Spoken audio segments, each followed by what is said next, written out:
செஞ்ச ஒரு நாள் இந்த நாள். இன்னைக்கு ஒரு பெரிய பிரேக் த்ரூ இந்த தேசத்துக்கு நம்ம கொடுத்தோம். அதுதான் நம்ம பல ரிவைவலை இனிஷியேட் பண்ண காரணமாக இருந்த மெல் டேரி அவர்களை நம்ம மத்தியில் இந்த இந்த இந்த ஸ்டேஜில் கொண்டு வந்து நிறுத்த காரணமாக இருந்த ஒரு நாள் இந்த நாள். கடந்த வருஷத்தில் நம்ம மத்தியில் மெல் டேரி அவர்கள் இங்கே வந்திருந்தாங்க. கிட்டத்தட்ட பார்த்தீங்கன்னா அவர் சொல்வது போல் 1965 67 வரைக்கும் பல ரிவைவல் அந்த ஒரே சர்ச்லேருந்து ஆனாச்சு. தண்ணீர் மேலே நடப்பது, சர்ச் பத்தி எறிகிறது போல அக்னி அபிஷேகம் இறங்குனது, பற்பல பாஷைகளை பேசுறது, அதே போல் சபையில் மக்கள் திரளாக உள்ளே வர ஆரம்பித்தாங்க. எங்கே இருக்கிறவங்களும் வந்து அந்த சர்ச்சை பார்த்துட்டு போகணும்னு சொல்லிட்டு அப்படி ஒரு பிரேக் த்ரூ எல்லாமே ஆன அந்த அந்த 1965 முதல் 67 வரைக்கும் நடந்த அந்த ஒரு ரிவைவலை தான் உலகம் முழுசு கொண்டு போய் அது எப்படி நடந்துச்சு அப்படின்ற அந்த ஒரு விஷயத்தை டெமான்ஸ்ட்ரேட் பண்ணி அதை டீச் பண்ணுறது தான் மெல் டேரியுடைய வேலையாக இருக்குது. இன்னைக்கு வரைக்கும் உலகம் முழுசும் எல்லா இடங்களிலும் போயிட்டு அப்படி தான் டீச் பண்ணிட்டு இருக்கிறார் இதே விஷயத்த. நேற்று கூட கலிஃபோர்னியாவில் ஒரு இடத்துல இதுதான் டீச் பண்ணுறாங்க. அப்படி ஒரு ஒரு ஒரு ஒரு நடைமுறையில் ஆணில் இருக்கிற மிக முக்கியமான ஒரு ரிவைவலிஸ்ட்டை நம்ம மத்தியில் கொண்டு வந்து நிறுத்தி தேவன் ஒரு அற்புதம் செஞ்சார். இவரோட சேர்ந்து மினிஸ்ட்ரி பண்ணணும்னு சொல்லி டிஜே தினகரன் உள்பட எல்லாருமே ஆசைப்பட்டவங்க. அதே போல் இந்திய தேசத்தில் பல பேர் இவரோட சேர்ந்து மினிஸ்ட்ரி பண்ணணும், இந்தியாவுக்குள்ளே கூட்டிகிட்டு வரணும் சொல்லி பல பேர் முயற்சி பண்ணணும். காட் நமக்கு ஒரு பெரிய பிரேக் த்ரூஸாக சென்னைக்குள்ளே கூட்டிட்டு வர ஒரு வாய்ப்பை நமக்கு கொடுத்தார். இதுதான் நம்மக்கிட்ட காட் வந்து கொடுத்த ஒரு பெரிய ஒரு கிஃப்ட். இது போல் ஒவ்வொரு முறையும் காட் நம்மக்கிட்ட ஸ்பெஷல் கிஃப்ட்ஸை கொடுத்துருக்கிறார். சர்ச் இதை எப்படி பார்க்குது அப்படின்னு தெரியாது, சமூகம் எப்படி பார்க்குதுன்னு தெரியாது, சபைகள் எப்படி பார்க்குதுன்னு தெரியாது, மக்கள் எப்படி பார்க்குறாங்கன்னு தெரியாது. ஆனால் நம்ம எப்படி பார்க்குறோன்றதான் நாம் இப்போ பார்க்க வேண்டிய மிக முக்கியமான ஒன்று. என்னை நானே முதல்ல நான் கவனிக்க ஆரம்பித்தேன், நான் பார்க்க ஆரம்பிச்சேனாவே தேவன் எனக்குள்ளே கொடுக்கப்பட்டிருக்கிற அபிஷேகத்தை நான் வெளிப்படுத்தி ஆகணும். மக்களுக்காகலாம் இல்லை, தேவன் கொடுத்த மிக முக்கியமான ஒன்று நம் கீழே கொடுக்கப்பட்டிருக்கிறது. அதை நாம் வெளிப்படுத்தி ஆகணும். ஆனால் நம்ம என்னன்றோம், ஒவ்வொரு சுயநலத்துக்குள்ளே போயிட்டு நம்ம குடும்பம், நம்மளுடைய வேலை, நம்ம சுற்றி இருக்கிற எல்லாத்தையும் நம்ம அதையே தான் கவனிச்சுக்கிறோம். இது அற்பமாக இருக்கிற மனிதன் உட்பட மிக உன்னதமாக இருக்கிற மனுஷன் வரைக்கும் செய்கிற ஒரு செயல். அதிலிருந்து வேறுபட்டு செய்வோம் என்பதனால்தான் நம்மை தேவர்களை போல தேவன் உண்டு பண்ணினார்னு வசனம் சொல்லுது. எடுத்து வாசித்து பார்த்தீங்கன்னா ஆதியாகமத்தில் 1ஆம் அதிகாரத்தில் 26ஆம் வசனத்தில் நம்மை போல இவர்களை உண்டு பண்ணலான்னு சொல்லி தான் காட் அவருடைய சாயலை நமக்கு கொடுத்தார். ஸோ காட்ஸ் இமேஜை வைத்து கொண்டிருக்கிற நாம ஒரு மேன்லி இமேஜ் மேலே ரொம்ப கவனமாக இருக்கிறோம். ஆனால் காட்லி இமேஜை நம்ம ரிவீல் பண்ணுறதே இல்லை. தேவனுடைய அந்த அந்த ரூபத்தை வெளிப்படுத்த வேண்டிய ஒருவர்கள் மனிதர்கள் ரூபத்தையே வெளிப்படுத்துகிறோம். நான் மனுஷன் தானேன்னு சொல்லி காட் எதிர்பார்க்கறது அவரை வெளிப்படுத்துவோம். அதுதான் கேட்குறேன். அவரை வெளிப்படுத்துவோம். அவரை வெளிப்படுத்தணுன்றதுக்காக தான் காட் வந்து அவருடையது எல்லாத்தையும் நம்ம சிந்திக்க வைக்கிறாரு, யோசிக்க வச்சு அதில் செயல்பட வைக்கிறாரு, அதை ஆராய்ச்சி பண்ண சொல்கிறாரு. எப்படி நான் இந்த மூலையில் இருக்கிற ஒரு இடத்துல செய்யக்கூடியதை எப்படி இந்த மூலையில் கொண்டு வரணுன்றதை நீங்கள் தான் ஞாபகப்படுத்தி பார்க்கணும், நீங்கள் தான் அதை யோசிக்கணும், நீங்கள் தான் அதை கொண்டு போகணும். அதெல்லாம் சொல்ல உலகமெங்கும் போய் அப்படின்னு சொன்னார். எல்லாருமே நினச்சா காஸ்பலை தான் கொண்டு போகணும்னு சொல்லிட்டு காட் வந்து காஸ்பலை கொண்டு போக சொல்லவே இல்லை. நம்மக்கிட்ட அவரையே கொண்டு போக சொன்னார். அவருடைய காஸ்பலை தான் கொண்டு போறதுல கவனம் செலுத்தணும். நம்ம அவரை எப்படி கொண்டு போக போறோம், அதான் அங்கே கேள்வியே. உலகமெங்கும் போய் சர்வ சிருஷ்டிக்கும்னு சொன்னார். சர்வ சிருஷ்டியில வந்து பார்த்தீங்கன்னா மனுஷன் உள்பட உலகம் உள்பட உலகத்தில் இருக்கிற ஒவ்வொன்றும் தேவனை நாம அதுக்கு பிரசன்ட் பண்ணி ஆகணும். அப்படின்னா நாம எப்பேற்பட்ட ஒரு இடத்துல இருக்கிறோம். மெல் டேரி அவர்கள் நம்ம மத்தியில் வந்து நிற்கும் பொழுது எல்லாருக்குமே ஆச்சரியம், எப்படி உங்களுக்கு மாத்திரம் இந்த மாதிரி ஒரு ஒரு லிங்க்ஸ் கிடைக்குது, கனெக்ஷன்ஸ் கிடைக்குது, எப்படி இவங்கெல்லாம் இந்த இந்த ஏரியாக்குள்ளே போகிறாங்க. இன்றைக்கி 50 பாஸ்டர்ஸ் ஃபெலோஷிப் போய் கேட்டு பார்த்தீங்கன்னா உங்களுக்கு தெரியும், நம்ம வந்து ஒரு பெரிய ஒரு பணக்கார சபையாக தான் பார்ப்பாங்க. ஏன்னா ஒரு 2 ஃபாரினர்ஸ் ஒரு 3 ஃபாரினர்ஸ் ஒருத்தங்க ஹோஸ்ட் பண்ணிட்டாங்கன்னா அவங்க சாதாரண ஆட்களே கிடையாது. அதுவும் இல்லாமல் அங்கே போய் பெர்மிஷன் கேட்டு எல்லாருக்கிட்டையும் வாய்ப்புகளை கேட்டு எல்லாருக்கிட்டையும் கெஞ்சி எங்கள் இந்த சர்ச்சில் இந்த வாரம் நான் கூட்டிகிட்டு வரேன், அடுத்த வாரம் நான் உங்கள் சர்ச்சுக்கு கூட்டிகிட்டு வரேன் அப்படின்னு சொல்லிட்டு, இல்லாட்டி வாரம் ஒரு பாஸ்டர் போய் பார்த்து ஒரு 10 நிமிஷம் அவரோட ஃபெலோஷிப் வச்சுக்கிட்டு நான் என்னுடைய பிரச்சனையெல்லாம் சொல்லி அவர்கிட்ட ஒரு ப்ரேயர் ஒன்று பண்ணிட்டு வந்து அவர் அந்த மாதிரி ஒரு ஃபெலோஷிப்பில் எல்லாருமே இருக்கணும்னு தான் பாஸ்டர்ஸ் ஃபெலோஷிப்புடைய ஆசை. எல்லாமே சர்ச்சினுடைய விசுவாசிகள் உள்பட பெரியவங்க உள்பட எல்லாருக்கும் இதுதான் ஆசையே. இது சர்ச் வந்து கற்றுக் கொடுத்துருக்கிற ஒரு மிகப்பெரிய ஒரு எரர். நாம் வந்து ஹெவனை ரிவீல் பண்ணக்கூடிய ஏர்த்லி கிங்டத்தில் ஏர்த்தில் இருக்கிற ஹெவனை ரிவீல் பண்ணுகிற ஒரு ஒரு ஒரு காட்லி மென், நம்ம காட்லி கிங்டம். நம்ம அதான் சொல்கிறார் பாருங்களேன், அது இன்னொரு வசனத்தை நம்ம சேர்த்து வாசிக்க வேண்டிய இடத்துல இருக்கிறோம். 2 கொரிந்தியர்ல 5ஆம் அதிகாரத்தில் 19ஆம் வசனம். அது ஸ்கிரீன்ல பார்க்கலாம்.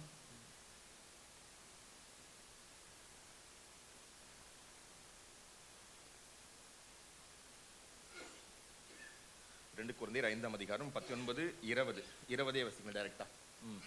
அது ஓகே. தேவனானவர் எங்களை கொண்டு புத்தி சொல்லியது போல நாங்களும் கிறிஸ்துவின் ஸ்தானாதிபதிகளாக இருந்து தேவனோடு ஒப்புரவாக நின்று கிறிஸ்துவனுக்கு உங்களை வேண்டிக் கொள்கிறோம். தமிழ்ல, இங்கிலீஷ்ல போட்டு பாருங்களேன். We are therefore Christ ambassadors. இதுதான் முக்கியமானது. பூமியில நாம பரலோகத்துக்குரிய பிரதிநிதிகளாக பூமியில வந்திருக்கிறோம். நாம இங்க பூமியில வாழ வரல, நம்ம பூமியில பரலோகத்தை வெளிப்படுத்த வந்தவங்க. இங்க வாழ்க்கையை வாழ்றதுதான் பெரிய விஷயமா நம்ம எல்லாருமே மற்றவங்களால போதிக்கப்படுகிறோம். ஆனா பைபிள் சொல்லுது, வேதம் சொல்லுது, கிறிஸ்து சொல்லுகிறார், பூமியில என்ன வெளிப்படுத்தும்படியாக நான் உங்களை ஸ்தாபித்து வைத்திருக்கிறேன். ஸ்தானாதிபதிகள், அம்பாசிடர் ஃபார் கிரைஸ்ட். உங்களை தொடவோ உங்களுக்கு விரோதமாக எழும்பி நிற்கவோ ஒருவேளை யார் ட்ரை பண்ணாலும் அதை அனுமதிக்கிற அனுமதி பரலோகத்தில் மட்டும்தான் இருக்குது. இதுதான் ஸ்தானாதிபதிகளுடைய மிக முக்கியமான ஒன்று. நீங்கள் வேணா ஒரு டவுட்டுன்னா இங்கே தேனாம்பேட்டையில் இருக்கிற நம்ம ஜெமினி பில்டிங் பக்கத்தில் இருக்கிற நம்ம அமெரிக்கன் எம்பசி சும்மா போய் கேட்டில் போய் சும்மா அங்கே தான் இருக்கு. இப்போ அங்கே சும்மா கேட்டில் போய் சும்மா ஒரு கல் எடுத்து விட்டு பாருங்கள், தெரியும் உங்கள் நிலைமை என்னன்னு. சும்மா ட்ரை பண்ணி பாருங்கள். வேறு எந்த எம்பசியில் பண்ணாலும் இருக்கிற ரிஃப்ளெக்ஷனை விட சும்மா இங்கே ஒரே ஒரு முறை ட்ரை பண்ணி பாருங்கள். அந்த அளவுக்கு ஏதாவது எதிர்ப்பு தெரிவிக்கணும் எல்லாரும் எம்பசியில் போய் தான் நிற்பாங்க, உங்களுக்கே தெரியும். ஆனால் அனுமதியே கிடையாது, அனுமதியே கிடையாது. அந்த அளவுக்கு பயங்கரமான ஒரு ப்ரொடெக்டட் ஏரியாவா பூமியில் இருக்கிற ஒரு எம்பசிக்கு மனுஷங்க பாதுகாப்பு தராங்க. ஏன்னா இவங்களை தொட்டா அமெரிக்கா ஆன்சர் பண்ணும், இவங்களை தொட்டா அமெரிக்கா அதுக்கு அகேன்ஸ்ட் அயன்ஸ் நிற்கும். அதே தான் இஸ்ரேவேல்லேருந்து ஒரே ஒரு குழந்தை இங்கே தாஜ் கோரமண்டல் ஹோட்டலில் அங்கே அங்கே அங்கே அந்த அங்கே வந்து அந்த ஒரு மிகப்பெரிய ஒரு ஒரு ஒரு ஒரு ஒரு ஒரு அசம்பாவிதம் நடந்துச்சு இல்லையா, தீவிரவாதிகளால் குண்டுகள் வைக்கப்பட்டு. அப்போ ஒரே ஒரு இஸ்ரேல் குழந்தை மாத்திரம் அங்கே கிடைச்சது மிச்சமாக, அவ்வளோதான். அந்த ஒரு குழந்தைக்காக ஒரு ஃப்ளைட்டில் இஸ்ரேலில் அனுப்பி அந்த குழந்தையை கூட்டிகிட்டு போகிறதுக்கு ஏற்பாடு பண்ணுச்சு, ஒரே ஒரு குழந்தைக்காக. அது மட்டும் இல்லாமல் அந்த குழந்தைய பார்த்துக்கிறதுக்கு ஒரு பார்த்துக்கிறவங்கள அவங்கள அவங்க லைஃப்க்கு வேண்டிய எல்லாவற்றையுமே வீட்டுக்கு கொடுத்து அவங்கள வாங்கிட்டு போச்சு. இப்பேற்பட்ட பல விஷயங்களை இஸ்ரேல் பண்ணுது. ஏன்னா அந்த குழந்தை இஸ்ரேலினுடைய குழந்தை. அப்படி ஒரு பாதுகாப்பு பூமியில் இருக்கிற ஒரு ராஜ்யம் செய்துன்னா அப்போ பரலோகத்தினுடைய பிரதிநிதிகளாக இருக்கிற நமக்கு தேவன் எப்படி பார்க்குறார், இந்த பார்வை நமக்கு இன்னும் ஆழமாக நமக்கு யாரும் அந்த இடத்துக்கு கூட்டிகிட்டு போகவே இல்லை. இங்கே நம்ம கவனித்து பார்க்குறோம். நம்ம இப்போது மெல்டாருடைய மீட்டிங்கை நம்ம ஏன் அப்படி பண்ணோம் அப்படின்றது நமக்கே தெரியாது. அவர் சொல்கிறார் பாருங்க, இந்த பக்கம் ராம்பாபு என்னை கேட்டுகிட்டே இருக்கிறான், பல முறை என்னை கேட்டுட்டு இருக்கிறான், ஆனால் நான் டேட் தரவே இல்லை. நீ விருப்பப்பட்டா நீ ஓகே சொன்னா வேணா நான் ராம்பாபு பார்க்குறேன் அப்படின்றார். புரியுதுங்களா? இப்போ எது நம்ம நிர்ணயிக்கிற இடத்துக்கு வந்திருக்கிறோம், நம்ம நிர்ணயிக்கிற இடத்துக்கு வந்திருக்கிறோம். நம்ம ஒரு முடிவு எடுக்கலாம், இந்த ராம்பாபுக்கு கொடுக்கலாமா வேணாமான்னு சொல்லிட்டு. நம்ம ஒரு விஷயத்தை கவனிக்கிறோம். சென்னைக்குள்ளே ஒரு ரிவைவல் வரணும்னா, ஒரு ரிவைவல் வந்துச்சுன்னா அந்த ரிவைவலை யார் ஹோஸ்ட் பண்ணுன்றத காட் ஏற்கனவே அசைன் பண்ணி வச்சிருப்பார், ஒன்று. ரெண்டாவது, காட் ஏற்கனவே ஏமிச்சு வச்சிருப்பார், ஒன்று. ரெண்டாவது, ஒரு ரிவைவல் வருவதற்காக எந்த சபை வேலை செய்யுது. டிஜி தினகரன் அவர்கள் வேலை செய்யும்போது மக்கள் திரள் அவங்க கூட்டத்துக்கு வருவாங்க. ஆனால் அவங்களுக்குள்ள காட் முதல்ல சொல்லி கொடுத்தது சபையை மாத்திரம் ஸ்தாபிக்கக்கூடாது, சபையை மாத்திரம் ஸ்தாபிக்கக்கூடாது. அதுதான் அவர்கிட்ட முதல்ல சொன்ன ஒரு விஷயமே. சபைகளுக்கு நீ வாரி கொடுக்கணும், சபைகள் உன்னால உருவாக்கப்பட்டிருக்கணும், ஆனால் சபை உன்னுடையதா நீ உருவாக்கக்கூடாது, இப்படிதான் சொன்னார். அதனால காட் அவங்க இருக்கிற வரைக்கும் நடந்த ரிவைவல் மீட்டிங்ஸ் சும்மா செக் பண்ணி பாருங்க. அவ்வளோ ரிவைவல் மீட்டிங்ஸ் எல்லாமே முடிஞ்சதுக்கு அப்புறம் பார்த்தீங்கன்னா அவங்க சந்ததி கூட அதை கை கொள்ளவே இல்லை, அப்படியே ஆஃப் ஆகிட்டே போயிடுச்சு. ஏன்னா இது தேசத்தில், இந்தியாவில், சென்னையில், தமிழ்நாட்டில் இருக்கிற ஒரு நம்பர் 1 ஸ்பிரிட். இதுக்கு மேலே போகக்கூடாது. ரிவைவல் வந்துச்சுன்னா அடுத்தது கர்த்தருடைய வருகை எல்லாருக்குமே பிரதட்சியமாக இருக்கும். அப்படின்னா அதுக்கு முன்பதாக வரதை தடுக்கக்கூடியது ஆன்லேயே வச்சுக்கிறாங்க, ஆன்லேயே இருக்குது. அதனால தான் ஒரு சர்ச் பார்ப்பீங்க நீங்கள், 90s ஏசிய சர்ச் நம்பர் 1 வந்திருக்கும், 2000 ஏஜி சர்ச் நம்பர் 1 வந்திருக்கும், இதுக்கு நடுவில் ஏஎஃப்டி, ஜேஎஃப்டி எல்லாமே நம்பர் 1 வந்திருக்கும். ஆனால் இப்போ எதுவுமே அந்த மாதிரி ஒரு சீனில் இல்லாமல் எல்லாத்தையும் ஒரு ஓரம் கட்டியாச்சு. யாரு? மக்கள்லாம் கிடையாது, மக்கள்லாம் கிடையாது. ஒரு ஸ்பிரிட் ரெலம் ஆன்லே இருக்குது. இந்த தேசத்தில் எப்போ ரிவைவல் வரணும், அந்த ரிவைவலை யார் ஹோஸ்ட் பண்ணணும், அந்த ரிவைவலுக்காக தான் இவங்க ஒர்ஷிப் பண்ணுறாங்க அப்படின்றத ரெலம் பார்த்துக்கிட்டே இருக்கு. சபை நடத்துறவங்கள விட்டுரும், கண்டுக்காம விட்டுரும். சிபிஎம் அவங்கள கண்டுக்காது. ஏன்னா சர்ச் நடத்துறாங்க அவங்க, அவ்வளோதான். அவங்க ஒரு செக்ட், ஒரு கூட்டம். அந்த கூட்டம் இருக்கட்டும். நம்ம ஊரில் பல இனம் இருக்கு, பல இனத்தில் பல பல பல எப்படி சொல்றீங்க, இனஜன மக்களாக இருக்கிறாங்க. அதுக்கேற்றது போல கிறிஸ்தவத்துக்குள்ள இனஜன மக்களாக இருக்கிறாங்க. நாங்கள் இப்படி இருக்கிறோம். மெத்ரிஸ்காரங்க மெத்ரிஸ்டாக இருக்கிறாங்க, பேப்டிஸ்ட்காரங்க பேப்டிஸ்டாக இருக்கிறாங்க, சிபிஎம்காரங்க சிபிஎம்மாக இருக்கிறாங்க. ஏசியக்காரனுக்குள்ள அது வரவே இல்லை. ஏன் அப்படி வரல? ஏனென்றால் அவங்க பேச ஒரு டாபிக் பேர் ரிவைவல். அதனால தான் ரிவைவல் பேசினா அங்கேயும் ஸ்கேட்டர்ட், எல்லாமே பிரிஞ்சு ஓடணும். எனக்கு நல்லா ஞாபகம் இருக்குது, பாஸ்டர் எம்.கே. சாம் சுந்தரம் எனக்கு பின்பதாக நான் இவரை தான் இந்த நாளில் நான் அனாயின் பண்ணுறேன், முன்மொழிகிறேன் அப்படின்னு சொல்லிட்டு தாமஸ் ராஜ் அவர்களை வந்து பார்த்தீங்கன்னா 1994 பண்ணுறாங்க. அன்னைக்கு காலையில் தாமஸ் ராஜ் தான் மெசேஜ் 7:20 ஏர்லி மார்னிங் சண்டே அன்னைக்கு சொல்கிறாங்க. இவருக்கு அப்புறமா எம்.கே. சாம் சுந்தரம் அப்புறமா இவர் தான் பொறுப்பெடுக்க போகிறாருன்னு. புரியுதுங்களா? இப்போ எம்.கே. சாம் சுந்தரம் அவர் கடவுள்கிட்ட போனதுக்கு அப்புறமா அது கொடுக்கப்படணும். எம்.கே. சாம் சுந்தரம் இப்போ கடவுள்கிட்ட போயிட்டாங்க. ஆனால் சர்ச் எங்கே இருக்குன்னு உங்களுக்கே தெரியும். புரியுதுங்களா? இப்போ ஒரு சர்ச் வந்து ஆவடியில் இருக்கு, உங்களுக்கு போய் பார்த்தீங்கன்னா உங்களுக்கு தெரியும். 204 கோடியில் கட்டப்பட்ட ஒரு சபைன்னு சொல்லுவாங்க. அது தாமஸ் ராஜ் அவங்களுடைய சர்ச். இப்போ காட் என்ன பண்ணியிருக்கிறாரோ அது அடுத்த லெவல் போகவே இல்லை அப்படின்னு நின்று போச்சு பாருங்க. அப்போ காரணம் என்னன்னு கவனிச்சு பார்க்குறேன். இது மக்கள் சம்மந்தமாக இல்லை, ரெலம்ல இருக்கு ஏதோ ஒரு மாற்றம் அங்கே வைக்கப்பட்டிருக்கு. அங்கே வைக்கிற டிசைன் தான் இங்கே பூமியில் சுவிட்ச் ஆன் பண்ணும். யார் போராடி அதை மேற்கொண்டு கையில் கொடுக்க போறாங்க? இப்படி ஒரு கூட்டங்கள் யார் அந்த மனுஷன்? இதான் காடு தேடிட்டே இருக்கிறார். நீங்களா நானா? ஐசையால 66 அதிகாரம் 2ஆம் வசனம் வாசித்து பாருங்க. இல்ல 65 முதல்ல வாசிங்க. 65 1 2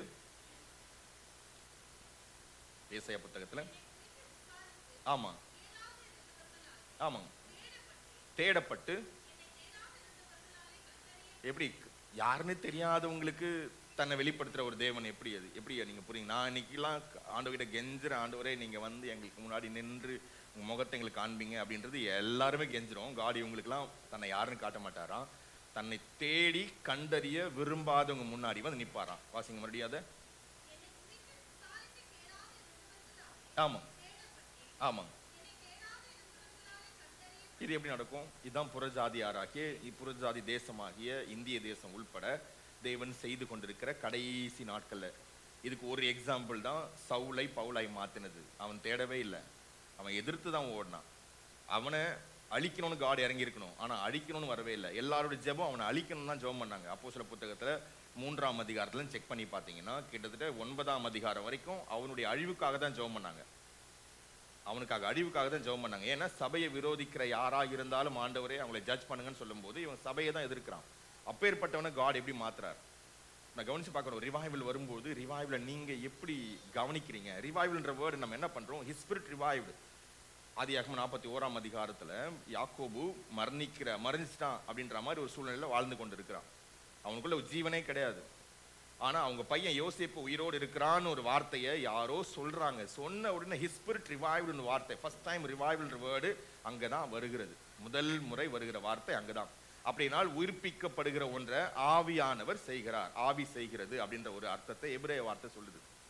இப்ப மறுபடியும் இஸ்ரவேல் ஜனங்களுக்கு முன்பதாக மோசே போய் நின்று தேவன் உங்களை விடுவிக்கும்படி என்னை அனுப்பியிருக்கிறான்னு சொல்லும் போது இந்த ரிவைவலை அவங்க யாருமே அட்ரஸ் பண்ணவே இல்லை. அதை கொண்டு போயிட்டு பார்வோன் கிட்ட பிரசன்ட் பண்ணும்போது பார்வோன் அதுக்கு ரியாக்ட் பண்ணதை பார்த்த உடனே ரிவைவலை விட இவங்க அதை எதிர்க்கணுன்ற ரொம்ப கவனம் செலுத்தினாங்க. இன்னைக்கு நாம அந்த ஒரு சூழ்நிலைக்குள்ள வந்திருக்கிறோம். ரிவைவலை யாராவது ஹோஸ்ட் பண்ண இந்தியாவுக்குள்ள சென்னைக்குள்ள கூட்டிட்டு வரணும்னு நினைக்கும் போது இது எதுக்கு நீங்க பண்றீங்க? எங்க சர்ச்சில் ஒரு மீட்டிங் இருக்கு, எழுப்புதல் மீட்டிங் இருக்கு, இந்த வாரத்துல வந்து பார்க்கலாமே. எங்க சர்ச் கூட்டிட்டு வரீங்களா? எங்கிட்ட லாஸ்ட் டைம் மிலிட்டரிங்க வரும்போது பல பேர் வந்து அதுல ஒரு முக்கியமான ஒரு பெரிய ஒரு பாஸ்டர், அவர் வந்து நான் பாஸ்டர் வந்து போறதுக்கு இந்த ஃபேர் கம்ப்ளீட் நான் கொடுத்துட்றேன், பட் என் சர்ச்சுக்கு ஒரு நாள் நீங்க கொடுத்தே ஆகணும். என் சர்ச்சில் 30,000 பேர் இருக்கிறாங்க, அன்னைக்கு பாஸ்டர் வரும்போது குறைஞ்சபட்சம் ஒரு 16,000 பேர் உள்ள இருப்பாங்க, அதுக்கு நான் பொறுப்பு, நீங்க கொடுத்து தான் ஆகணும் அப்படின்னு எவ்வளவு முடியுமோ அவ்வளவு ட்ரை பண்ணார் என்கிட்ட பேசுறதுக்கு. நான் எந்த வகையிலும் அவருக்கு அனுமதி கொடுக்கவே இல்லை. அவர் இந்த சர்ச்சில் உள்ள வந்து உட்கார்ந்துட்டு வெளியில போனாரு. இங்க இவ்வளவு சின்ன கூட்டம், ஒரு 200 பேர் தான் இருந்தாங்க, அதுக்கு அவங்க ஒத்துக்கிட்டாங்க. நம்ம கிட்ட 8,000 பேர்ல இருந்து 12,000 பேர் வந்து உட்காரக்கூடிய ஒரு இடத்துல நமக்கு அனுமதிக்கவே இல்லையே அப்படின்னு அவர் வெளியில போயிட்டு பயங்கரமா பண்ணிட்டு அடுத்த முறை நான் அடுத்த விஷயம் பேசும்போது அவர் அனுமதிக்கவே இல்லை. அதுக்கு அப்பதான் யோசிச்சு பார்த்தேன், எல்லாருக்குமே என்னது தன்னுடையதை கட்டணும்னு எல்லாரும் ஆசைப்படுறாங்க. ஆனா நாம என்ன செய்து கொண்டு இருக்கிறோம்? ஊழியர்களை உருவாக்கி வெளியில அனுப்பி பாருங்க, அவங்க போய் வெளியில் இருக்கிற மக்களுக்குள்ள இந்த ரிவைவலை கொடுத்து எல்லா ரிவைவ் ஆனாங்கன்னா சர்ச்சுக்குள்ள சர்ச்சா வந்து உட்கார்ந்து அவங்க வெளியில போய் சர்ச்சாய் மாறுவது தான் நம்ம பார்க்க வேண்டிய ஒரு மிக முக்கியமான ஒரு பார்வை. இதை நமக்கு எஸ்ஐகே பிரான்சிஸ் மூலியமா நாம கற்றுக்கொண்ட ஒரு மிக முக்கியமான ஒரு பாடம். அவர்களுக்கே சொன்னது, நீ அவங்களும் பார்த்தாங்க. எஸ்ஐகே பிரான்சிஸ் அவர்களும் சர்ச் ஆரம்பிச்சாங்க 1996ல. அவருடைய ஃபர்ஸ்ட் சர்ச் தேஷின் ஷான் ஹோட்டல்ல கோயம்பேடுல ஆரம்பிச்சாங்க. அதுலயும் நான் போய் முதலாள போய் உட்காரணும். அந்த சர்ச்சில் உட்காரும்போது கூட அவரும் கண்டுபிடிச்சார் நமக்கு சர்ச் அழைப்பு இல்லை அப்படின்னு சொல்லி தான் எஸ்ஐக்கு அண்ணனை கண்டுபிடிச்சார். ஏன்னா சர்ச்னு வரும்போது அவங்களுடைய விஷயங்கள் எல்லாமே விஷன்ஸ்லேருந்து எல்லாமே டிஸ்டர்ப் ஆகுறது இல்லாமல் மக்கள் மத்தியில ஒரு ஆவி செயல்படுகிறது, அது ஸ்பிரிட் ரெலமோடு கனெக்ட் ஆயிருக்கு. ரிவைவலை ஹோஸ்ட் பண்றதுக்கு சர்ச் அவங்க அனுமதிக்கவே இல்லைன்னு கவனிச்சாங்க. ஸ்பிரிட் ரெலம் வந்து பாத்தீங்கன்னா ஒரு ரிவைவலை ஹோஸ்ட் பண்றதுக்கு சர்ச் அனுமதிக்கவே இல்லை அப்படின்றத கவனிச்சாங்க. வெளியில் இருக்கிற மனுஷங்க நல்லா ஒர்க் பண்ணும்போது, டிஜிஎஸ் போல இவங்கெல்லாம் எழுந்து ஒர்க் பண்ணும்போது ரிவைவலை ஹோஸ்ட் பண்ண முடியுது. ஆனா அது சர்ச்சுக்குள்ள கொண்டு போகாம பாத்துக்குச்சு அப்படின்ற ஒரு எல்லாத்தையும் கவனிக்கிறாங்க. இதெல்லாம் உங்களுக்கு புரியுதுன்னு நினைக்கிறேன். அப்பதான் யோசனை, லாஸ்ட் டேஸ்ல கடவுள் வந்து பாத்தீங்கன்னா கடைசி நாள் வரப்போகுதுன்னு சொல்றாங்க. வரப்போகுதுன்னா அதுக்கு ஆயத்தங்கள் என்ன பண்ணுவோம்? அதுக்கு ஆயத்தங்கள் தான் ரிவைவல். அப்ப ரிவைவல் வரதுக்கு என்ன ஆயத்தம்? சபைக்குள்ள இந்த விஷயத்தை கொண்டு போகணும்னா சபையினுடைய மக்களுக்கு இதை பத்தி போதிக்கப்பட்டிருக்கணும், இதை பத்தின ஒரு அறிவு உண்டா இருக்கணும், இதை பத்தின ஒரு ரெவலேஷன்ஸ் உண்டா இருக்கணும். இதை சொல்லித்தர வேண்டிய சர்ச் பாஸ்டர்ஸ், சர்ச் லீடர்ஸ் எல்லாமே அகெயின்ஸ்ட் த சூப்பர் நேச்சுரல், இல்லாட்டி இந்த மாதிரி ரிவைவலுக்கு அகெயின்ஸ்டா பேசுற பல பேரை சுவிட்ச் ஆன் பண்ணிட்டு சர்ச்சுக்குள்ளேயே அழகாக பார்த்துட்டே இருக்கு. இதை தாண்டி எதுவும் கேட்காதீங்க, இதெல்லாம் இல்லை இல்லை இல்லை இல்லை இல்லைன்னு இப்படிதான் பேசிட்டே போறாம இருக்கு.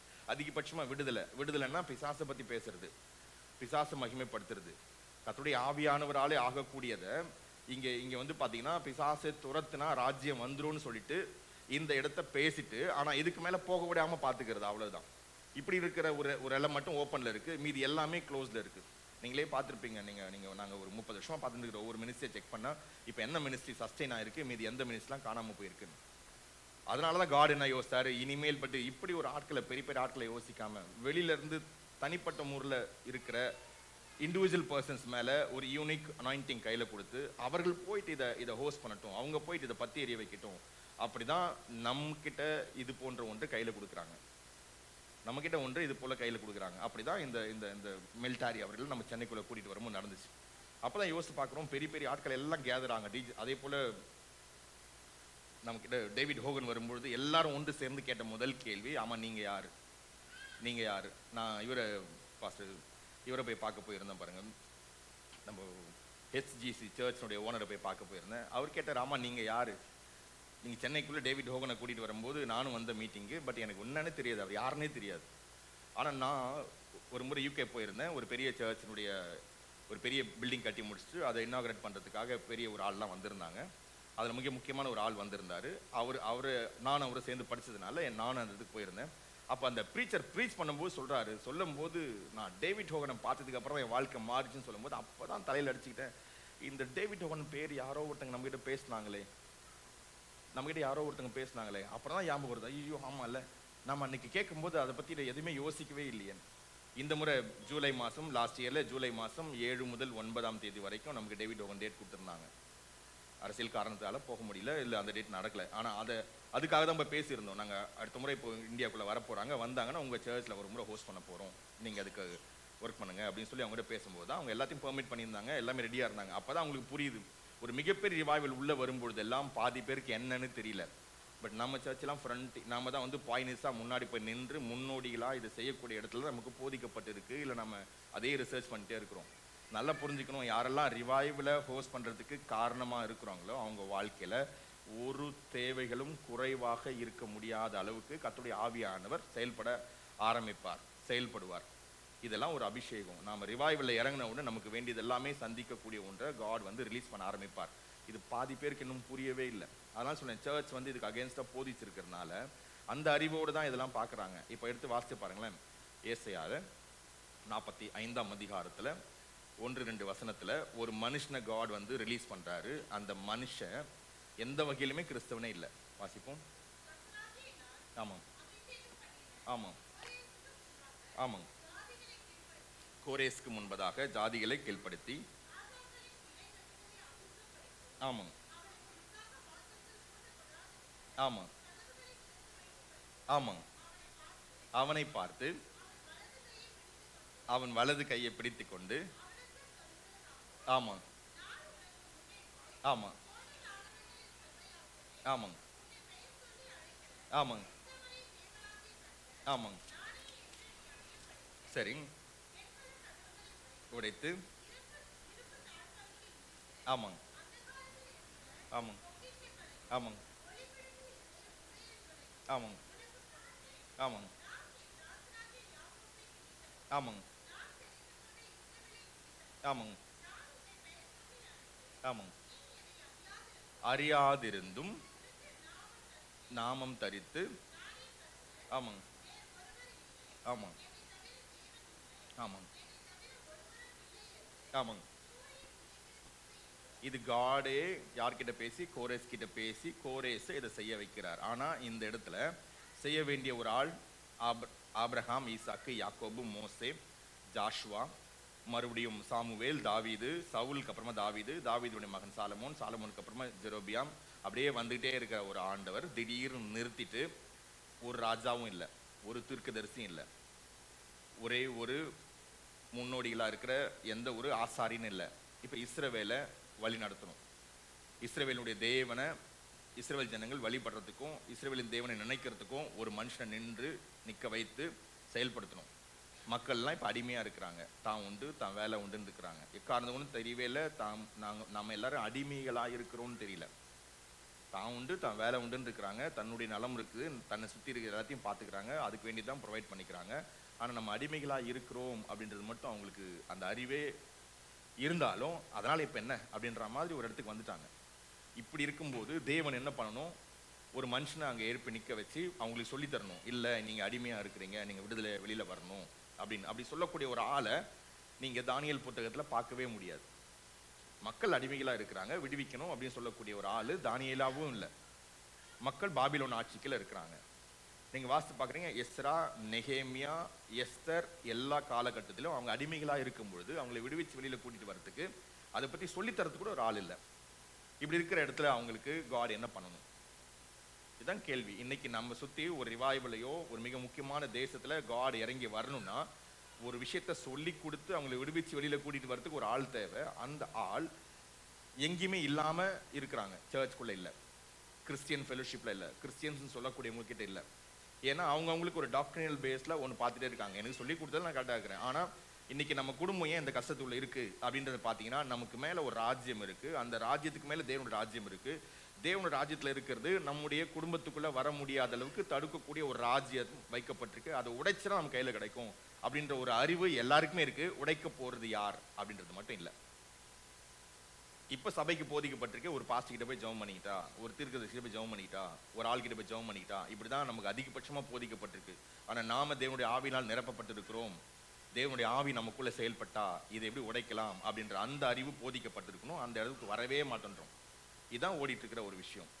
இப்போதான் காட் யோசிக்கிறாரு, இப்போ இவங்களை விடுவிக்க யாருமே இல்லை, நான் ஒருத்தர் அனுப்ப போகிறேன். அவர் பேர் தான் நீங்கள் வாசிங்க, ஏசாயா 45, 1, 2, 3. அவர் யாரு? கோரேஸ். நீங்கள் அதே 65:1 வாசிங்க, நான் என்னை தேடாதவங்களால என்னை கண்டுபிடிக்கிறது நான் சுவிட்ச் ஆன் பண்ணிட்டேன்றார். கோரேஸ் இப்போ சுவிட்ச் ஆன் பண்ணுறார்.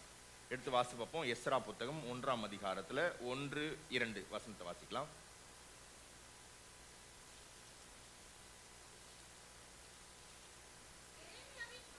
ஆமாம் ஆமாம் ஆமாம். கோரேசுடைய முதலாம் வருஷம். ஆமாம் ஆமாம். நான் கவனிக்கணும், இது அவன் சொல்லுகிற டெஸ்டிமனி. பரலோகத்தின் தேவனாகிய கர்த்தர் எல்லாம் எனக்கு தந்து எருசலேமிலே ஆமாங்க ஆமாங்க ஆமாங்க ஆமாங்க இருக்கிறானோ இருப்பாராக. ஆமாங்க ஆமாங்க ஆமாங்க. கட்டக்கடவன் அப்படி சொல்லிட்டு அவங்களை அனுப்பி வைக்கிறார். இது யாரு? ஒரு கிறிஸ்தவன் இல்லை. இதுக்கப்புறம் தான் இவன் தேவனை அறியாதவன் இப்ப தேவனால் அறியப்பட்டிருக்கிறான். ஒவ்வொரு வலிமான தேவனால் அறியப்பட்டிருக்கிறான். இப்ப தேவன் அவனுக்கு என்ன இனிஷியேட் பண்ணாரோ அதை செய்கிறான். இவனை இப்போ கட்டுப்படுத்த எந்த டாக்டரினுமே கிடையாது. அவன் 10 கட்டளைக்குள்ள வந்து இது செய்கிற ஒரு ஆளும் கிடையாது. இதுதான் இந்த நாட்கள்ல புற ஜாதியார்கிட்ட நாம கொடுத்து போய் நிறுத்தி வைத்திருக்கிற கிரேஸ் காஸ்பல் மூலியமா வருகிற மினிஸ்ட்ரி. புரியவே இல்லை. யாராவது ஒருத்தங்க மினிஸ்ட்ரி பண்ணாங்கன்னா நம்ம உடனடியாக போய் ஏன் இவால்வேட் பண்ணுறோன்னா அவங்களுடைய நடவடிக்கைகளை வைத்து, வேதத்தை வைத்து, வேதத்தின் அடிப்படையில் அவன் இல்லைன்னு உடனே அவனை நம்ம குற்றப்படுத்துகிறோம். இங்கே கோரேஸை குற்றப்படுத்துறதுக்கு இஸ்ரவேல் ஜனங்க கிட்ட பைபிள் இருந்துச்சு, 10 கட்டளை இருந்துச்சு. ஆனால் எப்படி குற்றப்படுத்த முடியுன்ற இடத்துல இருந்தாங்க. யோசித்து பாருங்க. இதெல்லாம் நம்ம யோசிக்கிறோமா? இது சர்ச்சுக்கு லீடர்ஸ்கிட்டே நம்ம சொல்லித்தர வேண்டிய ஒன்று. உங்களுக்கு இது புரிய வாய்ப்பே இல்லை. அதனால் அது ஒரு ஒரு ஒரு ஹிண்ட்டாக நம்ம கையில் கொடுக்குறோம். நல்லா நீங்கள் யோசித்து பாருங்கள். டியூட்ரானமில இருக்கிற எந்த ஒரு விஷயமும் கோரேஸ் லைஃப்ல அப்ளிகபிள் கிடையாது.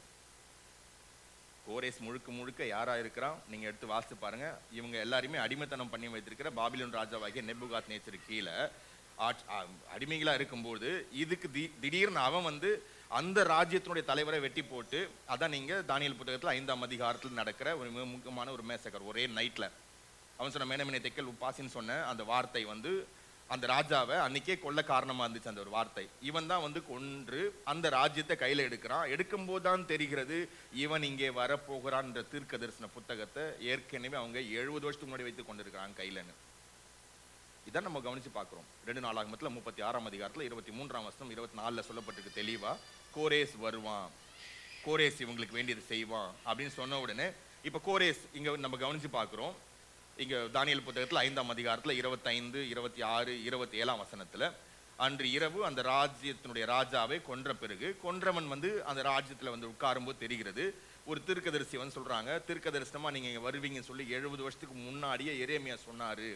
எரேமியா மட்டும் இல்லாம சகரியா சொன்னாரு, சகரியா மட்டும் இல்லாமன்னு சொல்லி ஆகாய் சொன்னாரு, ஆகாய் மட்டும் இல்லாமன்னு சொல்லி ஒரு 6 பேரை சொல்றாங்க.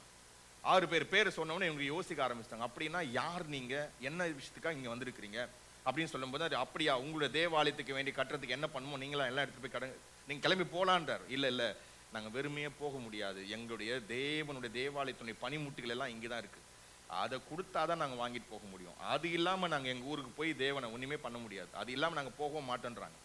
அதனால தானியேல் புத்தகத்துல பக்க அழகாக மென்ஷன் பண்ணப்பட்டிருக்கு. 1ஆம் அதிகாரம் 2ஆம் வசனம் 3ஆம் வசனம் தானியேல் புத்தகத்துல வாசித்து பாருங்க. ஆமாங்க, ஆமா ஆமா பாத்திரம், ஆமாங்க ஒப்பு கொடுத்து யார் கையில, நேபுகாத் நேச்சர்களை ஒப்பு கொடுத்து. ஏன் இதை மென்ஷன் பண்ணாரு, எடுத்த உடனே ஏன் மென்ஷன் பண்ணோம், பாத்திரமா முக்கியம். எவ்வளோ பிரச்சனை இருக்குது, எவ்வளோ பேர் கொண்டாச்சாங்க அங்க பாத்தீங்கன்னா கிட்டத்தட்ட வந்து ஒரு ஒரு ஒரு 25-30 லட்சம் பேரை கிட்டத்தட்ட பாத்தீங்கன்னா அதுல 50% மாத்திட்டாங்க. வயது 50 வயசுக்கு மேல இருக்கிறவங்க பெண்களா இருந்தா யூஸ்ல அவங்கள கொன்னுடுங்க, இல்லாட்டி அவங்க ஊர்ல விட்டுருங்க. ரொம்ப வயசானவங்களா இருந்தா அவங்க விவசாயம் செய்யட்டும், அவங்களே அவங்க ஊர்ல விட்டுருங்க. வாலிபர்களா இருந்து 40 வயசு கீழே 20 வயசுக்கு மேல இருக்கிற ஆண்களை மாத்திரம் தனியா லைன்ல நிக்க வச்சு இவன் வேலைக்கு யூஸ் ஆவான், இல்லாட்டி பாத்தீங்கன்னா சொன்னா இவன் வந்து பாத்தீங்கன்னா விவசாயத்துக்கு யூஸ் ஆவான், இல்ல இவன் போருக்கு யூஸ் ஆவான், இல்ல இவன் இவன் இவன் வந்து பில்டிங் கட்டுறதுக்கு மற்ற வேலை யூஸ் ஆவான்னு சொல்லி கேட்டகரைஸ் பண்ணி பிரிக்கிறாங்க. பிரிச்சு அவன் அவங்க இடத்துக்கு அனுப்புறாங்க. இப்படிதான் பாபிலோன் ராஜா வந்து எல்லாம் செய்கிறார். அந்த அளவுக்கு தேவன் வந்து பாத்தீங்கன்னா நின்று வேடிக்கை பார்க்கிறார். இஸ்ரவேல் ஜனங்கள் முழுவதுமாக அங்க அழிக்கப்படுறாங்க. யோயாக்கீமுடைய கண்கள் வேற பிடுங்கப்பட்டிருக்கு. இவன் இதுக்கு மேல ஒண்ணுமே பண்ண முடியாது, சும்மா தான் இருக்கணும். இங்க ஒரு ராஜாவா இருந்தாருன்னு காட்டுறதுக்கு ஒரு ஒரு ஒஸ்ட் டிஸ்பிளே வந்து ராஜாவுடைய கண்களை ஏன் பிடுங்குறாங்கன்னா, இனி ஒருத்தரும் ராஜாவா இருந்தா ராஜாவா இருக்கணும், ராஜாவா இல்லைன்னா இதுதான் கதி, லைஃப் லாங் பிச்சை எடுத்து தான் சாப்பிடணும், அந்த ஒரு இடத்த தான் கொண்டு வைப்பாங்க ராஜாவுக்கு. அதனால கண்களை பிடுங்குறது. இதெல்லாம் இஸ்ரவேல்ல மட்டும் இல்ல, பாபிலோன்ல மட்டும் இல்ல, எல்லா இடத்துலயும் இருக்கிற மிக முக்கியமான ஒரு ஒரு யுத்த தந்திரங்கள். இப்ப சுச்சான் பண்ணப்பட்டிருக்கு. யார் மேல? தேவனுடைய மக்கள் மேல. செய்கிறது புற ஜாதியான் பாபிலோன். ஆனா பாபிலோன் உள்ள வந்து என்னத்துக்காக உள்ள வந்தா, இவங்க ஒரு முறை விக்கிரக ஆராதனை பண்ணிட்டு, அவங்க தாத்தா ஒரு முறை விக்கிரக ஆராதனை பண்ணிட்டு, அவங்க பேரன் ஆகிய இவனும் அதே விக்கிரக ஆராதனை பண்ணதுனால காட் அவங்களுக்கு விரோதமா எழும்பி நின்று அந்த அந்த அவங்கள அடிமைத்தனத்துல கொடுக்கிறார். இதான் நீங்க 2 ராஜாக்கள் 24ஆம் அதிகாரம், இதான் நீங்க 2 நாளாகமத்துல 36ஆம் அதிகாரத்துல வாசித்து பாக்குறீங்க. அப்படி என்றால் இது ஒருவன் செய்த தவறான்னு யோசித்து பார்த்தா அதுவும் இல்லை. 1 ராஜாக்கள்ல 10ஆம் அதிகாரம் நீங்க வாசித்து பார்த்தீங்கன்னா தானியேல் தான் ஒரு சாலமோன் தான் ஆரம்பிக்கிறார். சாலமோன் தேவாலயம் கட்டி கொண்டு இருக்கும் பொழுதே அங்கு 3 விதமான ஜனங்களை ஆதரிக்கிறார். 3 விதமான ஜனங்கள் தங்களுடைய தேவர்களுடைய ஆலயத்தை அவங்க இருக்கிற இடத்துக்குள்ளே கொண்டு வந்து வச்சுட்டு வொர்ஷிப் பண்ண தொடங்கின போது தான் இது ஆரம்பிக்குது. அப்பொழுது காட் வந்து அதை டைரக்டா சொல்ல வேண்டியவர் நின்று வேடிக்கை பார்க்கிறார். நீ படிச்சிருந்தா உனக்கு புரிஞ்சிருக்கும் இது தப்புன்னு சொல்லிட்டு, நீ 10 கட்டளையை நீ கவனிச்சிருந்தா உனக்கு தெரியும் இது தப்புன்னு சொல்லிட்டு வெயிட் பண்ணார். சாலமோனுக்கே வெயிட் பண்ணார், கண்டுக்கல. அடுத்த ஸ்டெப் 3வது ராஜா வரும்போது ராஜ்யம் முடிவுக்கு வந்துடுச்சு. அப்பொழுதே காட் ஒரு தீர்க்கதரிசி அனுப்பி சொல்றாரு, சாலமோன் கிட்டே சொல்லிட்டாரு, உன்னோட ராஜ்யம் நீ இருக்கும் பொழுதே 2ஆ பிரியறதுக்கான வழி ஒரு 10+2 சொல்லி மேல இருக்க சால்வையை பிச்சு அது பாட்டா சொன்னாரு பாருங்க. 10 பேர் இப்படி இருப்பாங்க, 2 பேர் இப்படி இருப்பாங்க. 2 பேர் தான் யூதா, 10 பேர் தான் சமாரியர்கள் இஸ்ரவேலர். இப்ப இந்த சமாரியர் இஸ்ரவேலருக்கு தான் யார் வராரு? எலியா வராரு, எலிசா வராரு. இவங்களை பத்தி நம்ம வாசிக்கிறோம். நம்ம அந்த பக்கம் வாசிக்கல. நாளாகமத்துல இருக்கிற யோசபாத் வந்து யூதாவின் ராஜா. இவங்க 2 பேரும் ஒன்னாவே சேரவே கூடாது, சொன்னா ஒன்னா சேரவே முடியாது. ஏன்னா அவர்கள் தேவனுக்கென்று நிக்கிறவங்க, இவங்க பாகாலோடு கனெக்ட் ஆனவங்க. மற்றபடி இவங்களையும் ஒன்று சேர்க்கக்கூடிய ஒரு வேலையை தான் ஒருத்தர் செஞ்சார். அதுதான் நீங்க ஆகாவுடைய மனைவியாகிய எசபேலுக்கு பிறந்த பிள்ளைகளை யாருக்கு கல்யாணம் பண்ணி கொடுக்குறாங்க? யோசபாத்துக்கு, யோசபாத்தினுடைய பையனுக்கு. ஏன் அப்படி கொடுக்குறாங்க? யூதாவையும் இஸ்ரவேலையும் ஒன்னா சேர்க்கலாம் அப்படின்ற ஒரு திட்டம் பிசாசுக்கு வந்து அது விக்கிரக ஆராதனையா மாத்திடணும் முதல் வேலையா அப்படின்னு முந்தி ஒரு வேலை செய்யும். நம்ம போய் பார்த்து பேசி சரி பண்ணலாம் நம்ம நினைக்கும் போது பார்த்தீங்கன்னா அது முன்னாடியே ஓடி போயிட்டு ஒன்று பேசி சரி பண்ணி முடிச்சிருக்கோம். ஆனால் அது சரி பண்ணி முடிச்சிருக்கிறத கவனிச்சு பார்த்தீங்கன்னா நம்ம என்ன நினைச்சிருக்கோமோ அதுக்கு முழுக்க முழுக்க அகெயின்ஸ்டாக இருக்கும், டோட்டல் எரராக இருக்கும். நீங்கள் ஒரு ஸ்டெப் எடுத்து வச்சிங்கன்னா ஐயோ அவனை பற்றி உனக்கு தெரியாதா அப்படின்னு சொல்கிறதுக்கு தான் இந்த முதல் இணைப்பு ஒன்றா சேர்ந்துருக்கும். இதுதான் நடந்தது எசபேல் மூலியமா. அதனால தான் எலியா வந்து ரொம்ப தெளிவாக சொன்னார், இந்த ஊர் பார்க்க உன்னுடைய மரணம் இருக்கும், உன்னுடைய சந்ததி முடிவுக்கு வரும், ரோட்டில் போகிற நாய்கள் உட்பட உன் மண்டை ஓட்டுடைய ரத்தத்தை எடுப்பாங்க அப்படின்னு சொல்லி சொன்ன தீர்க்கதரிசனம் அப்படியே நிறைவேறுது. காரணம் அந்த அளவுக்கு அவங்க இஸ்ரவேலுக்குள்ள நடக்க வேண்டியவைகளை நடக்க விடாம பார்த்துக்கிட்டவங்க. இதான் நம்ம பார்க்குறோம் இது ராஜாக்கள்ல நாளாகமத்தில். இப்படி வந்து முடிவுக்கு வரும்போது இனி இவங்களுக்கு ராஜா கிடையாது, இனி இவங்களுக்கு தீர்க்கதரிசி கிடையாது, ஆசாரியன் கிடையாதுன்னு சொல்லும்போது தான் காடு கொண்டு போய் அருமையாக வைத்திருக்கிற இடத்துல நான் இப்போ ரிவைவ் பண்ண போறேன் அப்படின்னு ஒரு ஸ்டெப் எடுக்கிறார். அதனால தான் கோரேஸ் ஆன் பண்றார். எடுத்து வாசித்து பார்ப்போம். எஸ்ரால 6ஆம் அதிகாரத்துல 14ஆம் வசனத்துல எடுத்து வாசித்து பாருங்க எப்படி ஒரு ஆட்களை ரெடி பண்ணி வச்சிருக்கிறாருன்னு சொல்லிட்டு. ஆமாம், 6ஆம் வருஷம். ஆமாம், ஆதார் மாதம். ஆமாம், முடிந்தது. ஆமாங்க, ஆமாங்க, ஆமாங்க, ஆமாங்க, ஆமாங்க, ஆமாங்க, ஆமாங்க, ஆமாங்க, ஆமாங்க, ஆமாங்க. இல்லை, இப்போ எஸ்ரா புத்தகத்தில் 6ஆம் அதிகாரத்தில் 14. ஆமாங்க, ஆமாங்க. ஆகாய், சகரியா, ஆமாங்க, சொல்லி வந்தபடியே ஆமாங்க கைக்குடி வந்தது. ஆமாங்க, ஆமாங்க.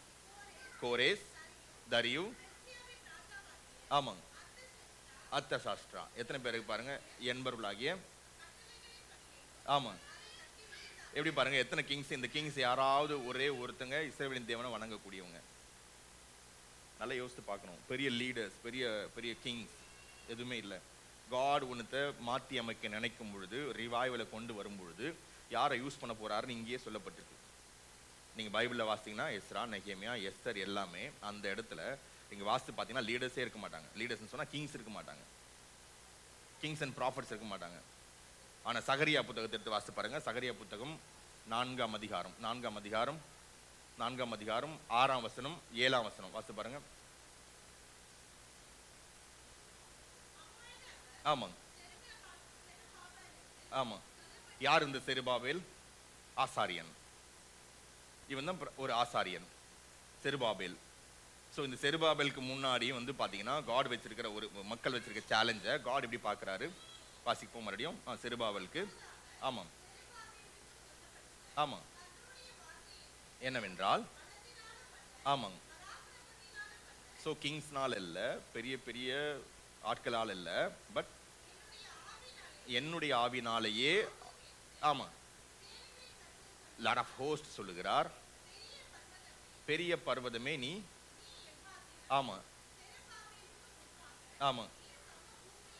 அது ஆங்கிலத்தில் சொல்ல பாருங்க. செருபாபேலுக்கு முன்பதாக பெரிய பர்வதமே நீ எம்மாத்திரம் அப்படி கொண்டு சேர்க்கிறார்.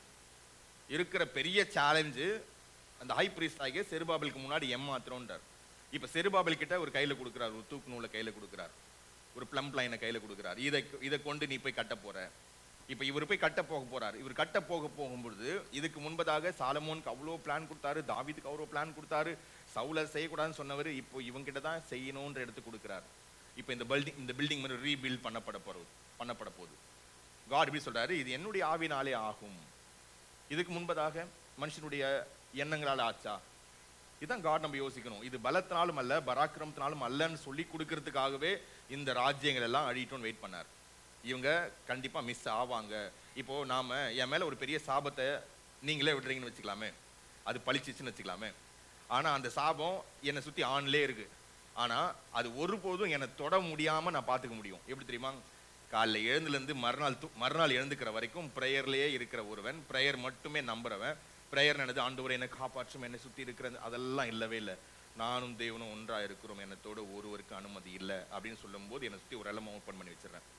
இந்த ரெலம்குள்ள நானும் தெய்வ தூதர்களும், நானும் தேவனுடைய வாக்குத்தத்தங்களும், நானும் தேவனுடைய வார்த்தைகளும், நானும் தேவனுடைய பிரசன்னமும் அப்படின்னு இருக்கிற இந்த இடத்துல வேற எந்த ஒரு டோர்ஸும் ஓப்பன்ல இல்லாம எல்லாத்தையும் க்ளோஸ் பண்ணி வச்சிருக்கும் போது என்ன சாபமா இருந்தாலும் ரிவால்விங் சுத்திட்டே இருக்கும், அரௌண்ட் சுத்திட்டே இருக்கும். ஆனா உள்ள வர வழியே இல்லை, உள்ள வர வழியே இல்லை, உள்ள வர வழியே இல்லை. அப்படி இருக்கும்போது என்ன சாபம் விட்டாலும் அவங்கள பொறுத்த வரைக்கும் வந்துடுச்சு, அந்த சாபம் வந்து நிக்குது, சாபம் உள்ள வர முடியல, ரிட்டன் போய் சொல்லுது. அப்படிதான் சொல்லிச்சு 2 நாள். என்னாகமத்துல 23ஆம் அதிகாரத்துல பேரன் மகனாகிய பிழையாம் கிட்ட சொல்லுது, அவங்களை சபிக்க முடியல, நீ அனுப்பின வார்த்தை ரிட்டன் வந்துடுச்சுன்றாங்க, ரிட்டன் வந்துடுச்சுன்றாங்க. அவன் சீயர் அவன் பாக்குறான், போன வார்த்தை ரிட்டன் வருதா, போன வார்த்தை ரிட்டன் வருதா, யார் இவங்க அப்படின்னும் போது அந்த மலையினுடைய உச்சியில இருந்து பார்க்கும்போது 12 ட்ரைப்ஸ் அழகாக செட் ஆயிருக்கிறாங்க. சொல்றாங்க, இவங்க யார் தெரியுமா, இவங்க பரலோகத்தினுடைய பிரதிநிதிகளா பூமியில வைக்கப்பட்டவங்க, இவங்களுக்கு விரோதமா நம்ம சூனியம் சொல்லவே முடியாது. அதாவது யாக்கோபுக்கு விரோதமாக மந்திரம் இல்லைன்னு ஒரு வார்த்தை யூஸ் பண்றாங்க என்னாகமத்துல 23ஆம் அதிகாரத்துல.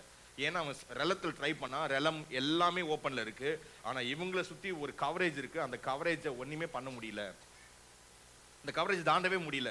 இதான் கவனிக்கிறார் காட். இது நமக்கு மேல இருக்குதுன்றத நம்பிக்கை நம்ம எப்படி ரெடி பண்ண போறோம்? நான் நம்புறேன் ஆண்டவரே, அந்த பேச்சுக்கு இடமே இல்லை. நீ நம்புறதெல்லாம் நம்பிக்கை, ஃபெய்த் கிடையாது. முதல்ல ஃபெய்த்னா கிரைஸ்ட் அங்க கொண்டாந்து நிறுத்தி காட்டணும். நீங்க பேசும்போது அவர் தெரியணும், அப்படி தெரிஞ்சாதான் ஃபெய்த். நீங்க பேசும்போது நீங்க தெரிஞ்சீங்கன்னா அது ஃபெய்த் இல்ல, பிலீஃப். பிலீஃப் என்பது நம்பிக்கை, விசுவாசம் அல்ல. விசுவாசம் என்ன பண்ணுவது? காணப்படாதவர்களுடைய நிச்சயம். மற்றவனுக்கு தெரியாது, ஆனா உங்களுக்கு மட்டும்தான் தெரியும். இது எப்படி நீங்க டெவலப் பண்ணுவீங்கன்னு தெரியாது. இதுதான் படிக்கிறதுக்கு பைபிள் வேணும்.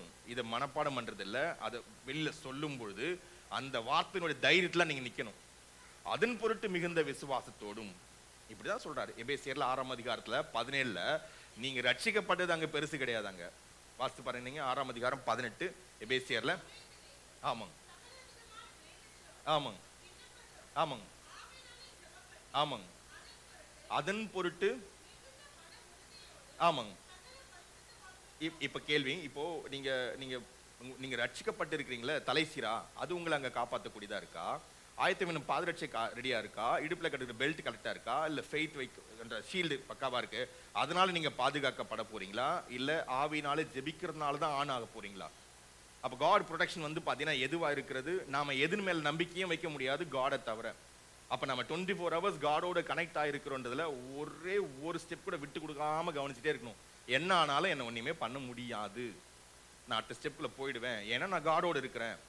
இதான் இப்ப செருபாபேல் கிட்ட சொல்றாரு, பலத்தினாலும் அல்ல பராக்கிரமத்தினாலும் அல்ல என்னுடைய ஆவியினாலே ஆகும் அப்படின்னு சொல்லும் போது செருபாபேல நீங்க பாக்குறீங்க. ஆண்டவர் சொல்லிட்டாரு பிரதர், நல்லா நீங்க புரிஞ்சுக்கணும், செருபாபேல் அந்த ஊர்ல ஆசாரியன் தான், அதுல மாற்றமே இல்லை.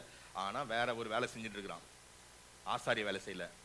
இவன் இஸ்ரவேலுக்கு போயிட்டு காட் அனுப்பி இருக்கிற அந்த ஊர்ல போயிட்டு தேவாலயம் கட்டி முடிச்சதுக்கு அப்புறமா தான் தேவாலயத்துல பிரதான ஆசாரியனை போய் நிக்க முடியும். இப்ப இருக்கிற அடிமைத்தனத்துக்குள்ள, அடிமைத்தன ஊராகிய இந்த பாபிலோனுக்குள்ள இவனுக்கு இந்த இடம் கிடையாது. இப்போ இவன் இப்ப ராஜா கொடுக்குறான் பெர்மிஷன், நீ போ, என்னெல்லாம் வேணுமோ வாங்கிட்டு போ, நீ போய் கட்டு, நான் உங்களுக்கு கொடுக்குறேன் பதவியை, நீ போலாம் நீ அப்படின்னு சொல்லி அந்த ஒரு வார்த்தையை வாங்கினதுக்கு அப்புறமா தான் இப்போ இவன் பெரிய இடத்துக்கு போக போறான்.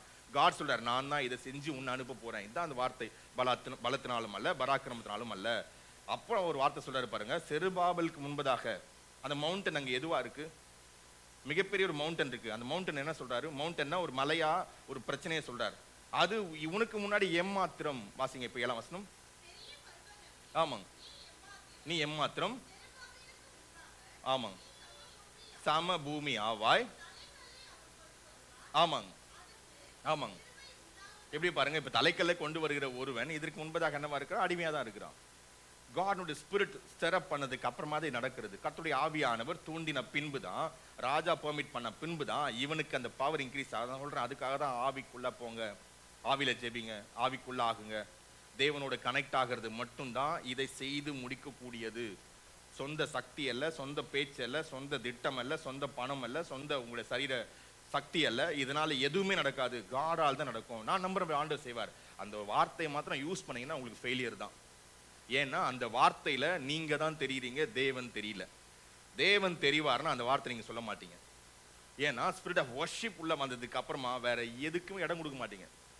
அவரை சொல்லிட்டு நீங்க தூரம் போக முடியாது. அவர் தான் நீங்க. இப்ப நீங்க பேசுற வார்த்தை தான் உங்களுக்குள்ளே வருகிற உள்ளுக்குள்ள இருந்து வருகிற ஒவ்வொன்றும் தேவனால் இனிஷியேட் பண்ணப்பட்டது. அதனால சொல்லிட்டு நான் தூரம் அவர் செய்வார் பிரதர் அப்படின்னு சொல்லிட்டு நான் இங்க போல நான் செய்யறேன் பிரதர் அவராலே அப்படின்னு சொல்லக்கூடியதான் நமக்கு இப்ப சுவிட்ச் ஆன் ஆனது. இப்ப நான் அவரோடு கூட இணைஞ்சு செய்யறேன், அவரை தனியா விட்டுட்டு செய்யல. இதனால தான் இந்த ஒரு வார்த்தை இங்க யூஸ் பண்றாரு. நீங்க மறுபடியும் வாசித்து பாருங்க, நீங்க சகரியால 7ஆம் வசனம் அப்புறமா 8. ஆமா ஆமாங்க ஆமாங்க ஆமாங்க ஆமாங்க ஆமாங்க ஆமாங்க அறிவார். ஆமாங்க ஆமாங்க ஆமாங்க ஆமாங்க கர்த்தருடைய 7 கண்களும்.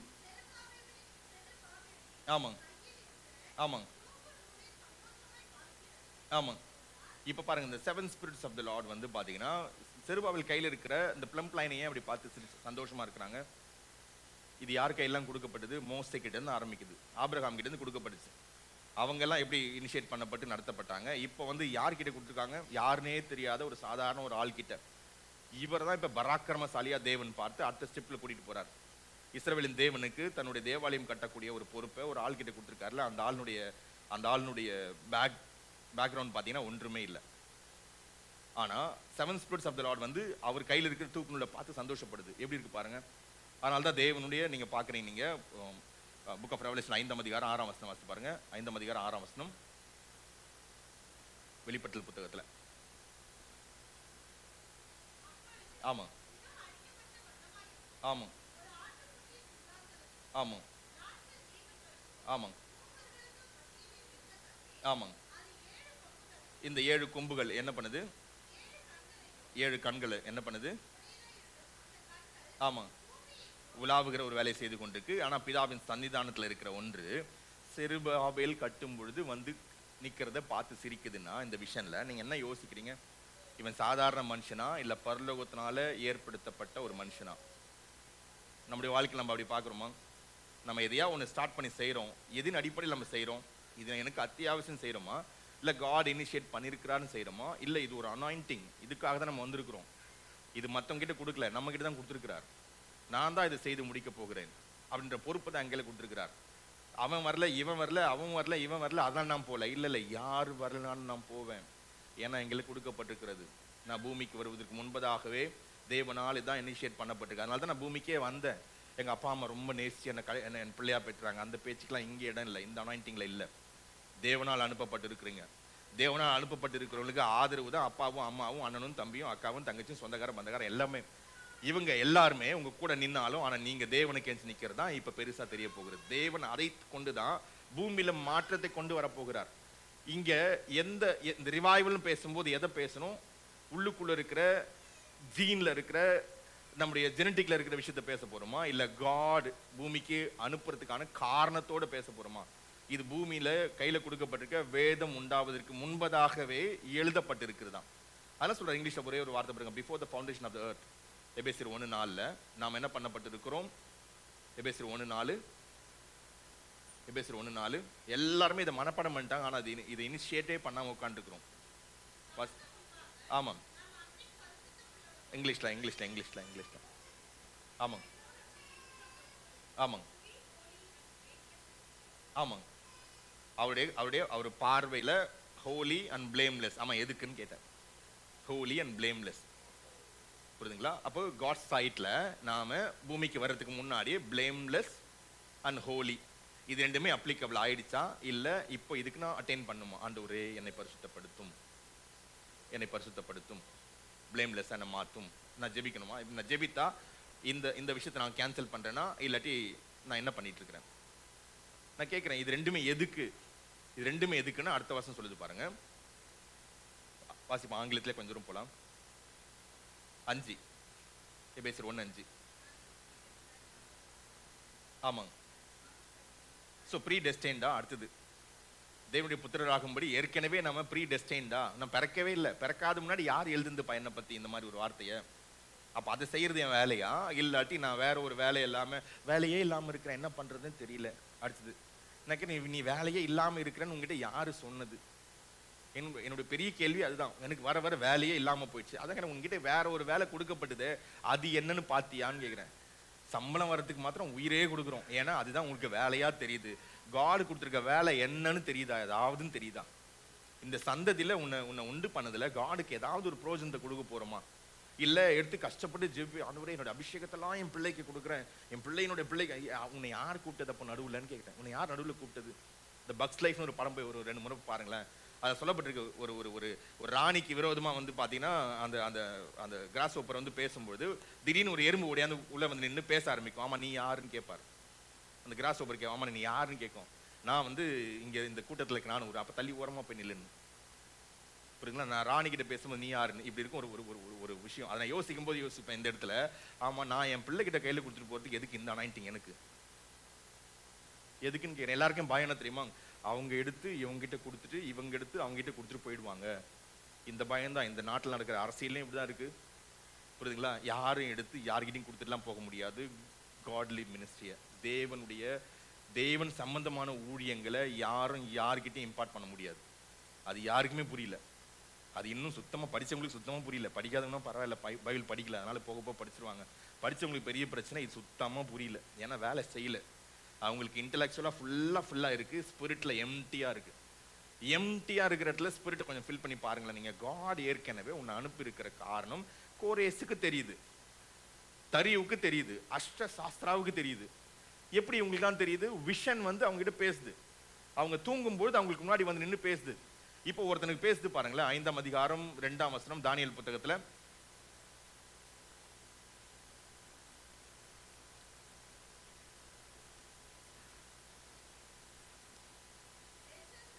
ஆமா இவனுக்கு வந்து இப்போ ஒரு தரிசனம் வந்து பேசும்போது என்னன்னா, இவனை எண்டு பண்ணும். இவன் அனுபவித்துக் கொண்டிருக்கிறான் வாழ்க்கைய, இவனை எண்டு பண்ணி ஆகணும். காட் வந்து அனுபவித்துக் கொண்டிருக்க ஒவ்வொருவரையும் பார்க்கும் போதெல்லாம் ஒன்னே ஒன்று சொல்லணும், பை த கிரேஸ் ஆஃப் காட்னு சொல்ல கத்துக்கணும். இப்போ ஏதாவது இன்னைக்கு ஏதாவது கேட்டவங்க எப்படி இருக்கீங்க?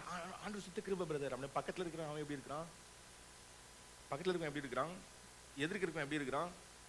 கிறிஸ்தவங்க இந்த வார்த்தை யூஸ் பண்ணும்போது ரொம்ப கேர்ஃபுல்லா யூஸ் பண்ணுங்க. இது பயங்கரமான மோசமான நமக்கு விரோதமா வைக்கப்பட்ட ஒரு வார்த்தை, பை த கிரேஸ் ஆஃப் காட்னு சொல்றது. பை த கிரேஸை கண்டுபிடிச்சதா நீ இப்படி சொல்லவே முடியாது. கிரேஸ் வந்து அவ்வளோ பவர்ஃபுல் வேர்டு. அது ஈஸியே கிடையாது. ஆனா அது உனக்கு கிஃப்ட் நினைச்சிருக்கிறீங்க, ஆனா அது ஈஸியே கிடையாது. எபேசியர் 2:8 எப்படி சொல்லுது? கிருபையினாலே விசுவாசத்தை கொண்டு ரட்சிக்கப்பட்டீர்கள், இது உங்களால் உண்டானதல்ல, இது தேவனுடைய ஈவு. It's a gift of God. எப்படி கிரேஸ் ஆஃப் காட்னால கிஃப்ட் ஆஃப் காட் ஆனானதான் நான் ரட்சிக்கப்பட்டிருக்கிறேன். நான் கஷ்டப்பட்டு ஆண்டவரை தெரிந்து கொண்டு அடிவதை வாங்கி என் குடும்பத்துக்குள்ள இவ்வளவு பிரச்சனையை பண்ணி ஆண்டவருக்காக வந்து என்னை அடிச்சாங்க, துரத்துனாங்க, எல்லாம் ஆண்டவருக்காக தான் பிரதர்னு அழகுது. நான் கேட்குற காட் என்ன சொல்றீங்க தெரியுமா வசனத்துல?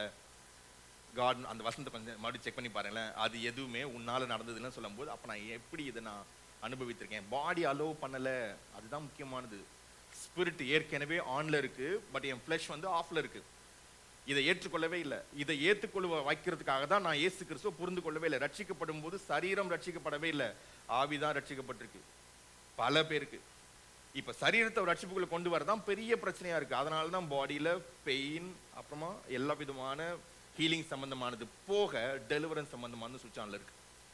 இதுதான் இப்ப நம்ம அட்டன் பண்ணி கொண்டு இருக்கிறது. ரிவைவலிஸ்ட்னு சொல்லக்கூடியவங்க நியூ, அதாவது பாத்தீங்கன்னா சூப்பர் நேச்சுரல் பேசி கொண்டு இருக்கிறவங்களுக்கு இந்த ஏரியா இன்னும் புரியவே இல்லை. அதனாலதான் ஒரு முறை இப்படி பேச வேண்டியதா இருக்கு, ஒரு முறை இப்படி பேச வேண்டியதா இருக்கு சொல்லி மாத்தி மாத்தி பேசிட்டு இருக்காங்க. ஒரு முடிவுக்கு வர முடியல.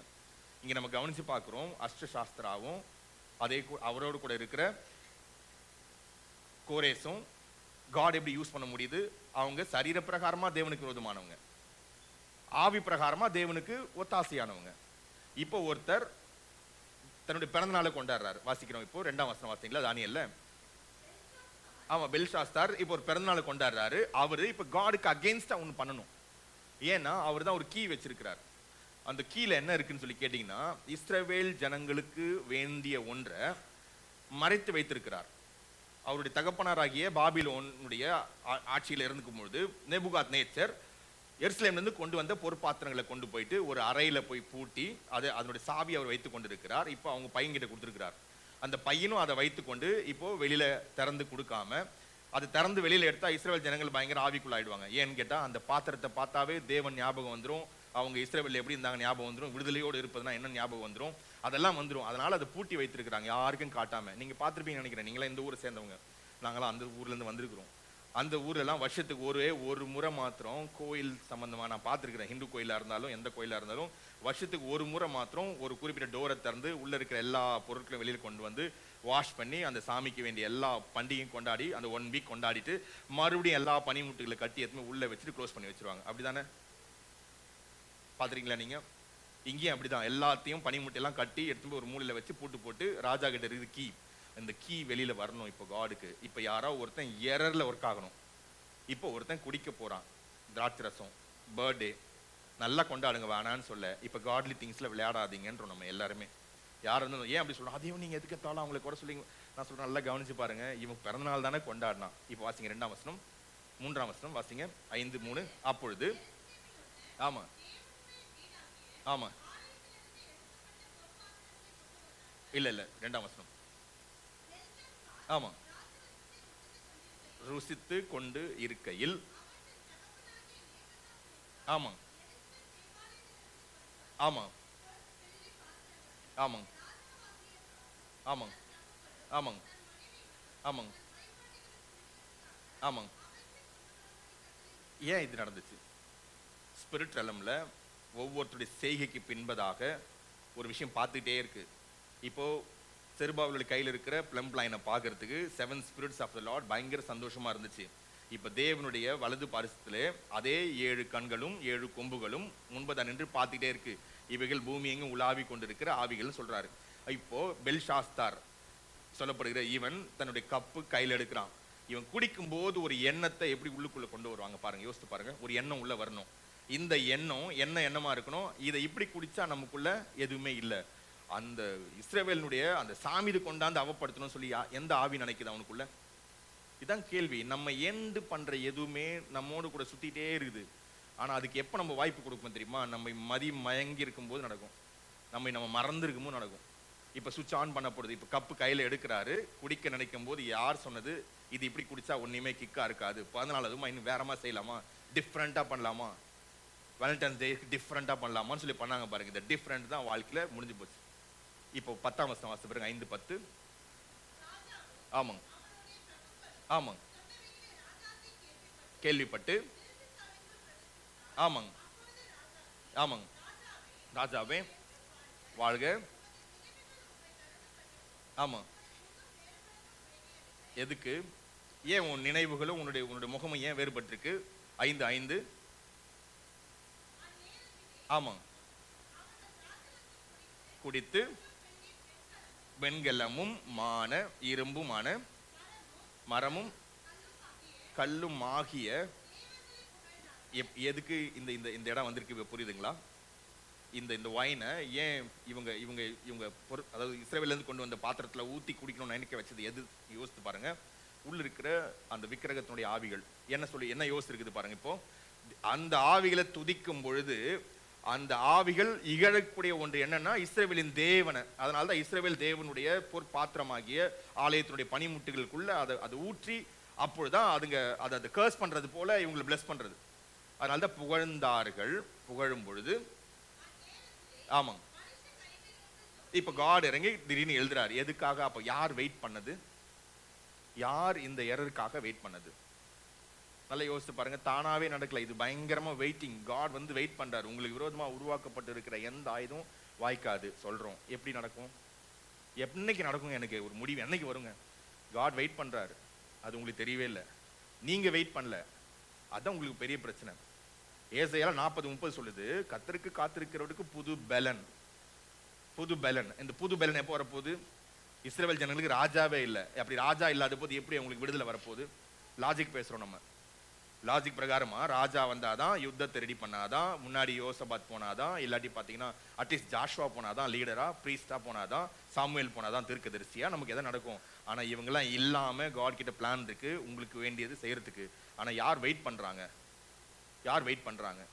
இங்க காட் வெயிட் பண்றாரு. இவன் எழுதணும், கையை எடுத்து இவன் வந்து கையில எடுத்து துதிக்கணும், நான் எழுதணும். இவனுடைய முடிவை நான் எழுதணும். முடிவை எழுதும் பொழுது ஒருத்தன் ஓடி வரணும். அவன் பேரு தான் கோரேஸ். அவன் உள்ள ஓடி வரணும். இப்ப பாருங்க 6ஆம் வசனத்தை வாசிக்கிறீங்களா? வேறுபட்டது. கலங்க பண்ணிடுச்சு. எல்லாமே அப்போ பாடியே அவனுக்கு வேற மாதிரி டிஸ்மேண்டில் ஆக ஆரம்பிச்சிடுச்சு. ஒரே ஒரு வசனம் மேனே மேனே தேக்காலும் ஒரு கரம் வந்து எழுத ஆரம்பிக்குது. அவ்வளோதான், முடிஞ்சு போச்சு. அதை பார்த்த உடனே இவன் டிஸ்மேண்டில் ஆகிட்டான் கம்ப்ளீட்டா. இப்போ சரி பண்ணவே முடியல. அங்கே இருக்கிற ஜோசியர்களும் ஆசாரியர்களும் அங்கே இருக்கிற மந்திர வித்தைக்காரர்களும், யாருக்குமே தெரியாத ஒரு லாங்குவேஜ், யாருக்குமே தெரியாத ஒரு ரெலம்னு வந்து எழுதுது. அப்படின்னா பாருங்க, நம்ம கிட்ட இருக்கிற சூனியக்காரங்க, வன்கண் பொறாமினா, இந்த எல்லா ஆவிகளுடைய ரெலத்தை தாண்டின ஒரு ரெலம் தான் தேவனுடைய ரெலம். அந்த ரெலம் இருக்கிற வேர்டு தான் நமக்குள்ளே ஓடிக்கொண்டிருக்கிற அந்நிய பாஷை. நம்ம பேசுறது அந்த ரெலத்துக்கான டீகோட் பண்ணலாம் அந்த வேர்ட்ஸை. அப்பேற்பட்ட ஒன்றை இப்போ தானியல் டீகோட் பண்ணி முடிக்கிறாரு. அப்பொழுது ஒரு ராஜா உள்ள வந்து 30ஆம் வசனம் வாசித்து பாருங்க. 5:30. அன்று ராத்திரியிலே, ஆமா ஆமா, கொலை செய்யப்பட்டான். வேற ஒரு ராஜா. 6ஆம் அதிகாரம் 1ஆம் வசனம். ஆமா ஆமா ஆமாங்க ஆமாங்க ஆமா, பார்த்துக்கொள்ள வெளியில தானியலுக்கு கொடுக்கப்படுகிறது. ஆனால் அது கொடுப்பேன்னு சொன்னது எங்க இருக்கு? தானியல் புத்தகத்தில் 5ஆம் அதிகாரத்தில் 10, 12, 13, 14ஆம் வசனத்துக்குள்ள இருக்கு. நீ ஒரு மிக முக்கியமான இந்த விஷயத்தை நீ சொல்லி முடிச்சேன்னா உனக்கு உயர்ந்த பதவியை கொடுப்பேன், அதே நேரத்தில் உனக்கு சாரப்பணி கொடு. ரெண்டுமே கொடுக்கப்படுது தானியலுக்கு. ஆனால் இதை சொன்ன ராஜாவுடைய முடிவு வந்துடுச்சு, முடிஞ்சு போச்சு. ஆனால் இந்த ராஜாவுக்கு முடிவை கொண்டு வரக்கூடிய ஒரு பர்சன் இப்போ இவன் எழுச்சி கப்பலை எடுத்து வயனுக்கு ஊத்தும் போது தான் பிறந்தானா, இல்லாட்டி ஏற்கனவே பிறந்து ரெடியா இருந்தானா? இதை நம்ம யோசித்து பார்த்துருக்கோமா? உங்களை அழிக்கணும்னு காட் வந்து ரெடி பண்ணி வச்சிருக்கிற ஒரு ஆள் நாளைக்கு உருவாக போறது இல்லை. உங்களுக்கு வயசு 40னா உங்க வயசு 50னா அவனுக்கும் வயசு 50 தான். அதுல மாற்றமே இல்லை. உங்களுக்கு ஒரு பிரச்சனை வரப்போகுதுன்னா அது நேற்று வரல, அது ஏற்கனவே இது இன்னைக்கு வரல, நாளைக்கும் வரல, அது ஏற்கனவே சுவிட்ச் ஆன் பண்ணப்பட்டிருக்கு. அது உள்ள வரலாமா வேணாமான்றது நீங்க கொடுக்க போற இடத்த பொறுத்து இருக்கு. நான் இடம் கொடுக்குறேன்னா, நான் இடம் கொடுப்பேனா? இந்த பொற்பாத்திரத்துல எடுத்து இதை நான் ஊத்துனது தான் இப்ப பிரச்சனை காடுக்கு.